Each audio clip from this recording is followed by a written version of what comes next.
হ্যাঁ ঢোল বল, বলছি রেজাল্ট দেখলি? কিসের রেজাল্ট? কিসের রেজাল্ট মানে? তুই যে 3 মাস আগে এইচএস দিয়েছিস ভুলে গেছিস?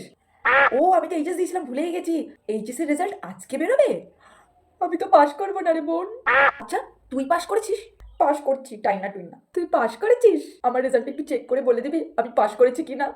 আরে আরে তুই চিন্তা করিস না, তুই লাইনে থাক, তোর রোল নাম্বারটা বল, আমি এক্ষুনি চেক করে তোকে বলছি। আমার রোল নাম্বার 356 মনে হয়। ঠিক আছে, তুমি আমাকে যদি পাশ করিয়ে দাও, তোমাকে আমি 10টা, হ্যাঁ 10টা লাড্ডু দিয়ে পুজো দেবো।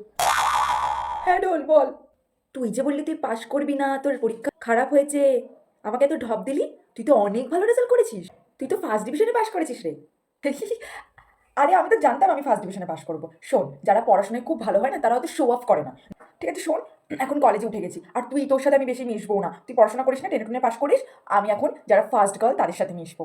শোন কটকটি, আমি এবার ভালো করে তোর রেজাল্টটা মিলিয়েছি, তুই অল সাবজেক্টেই ফেল করেছিস।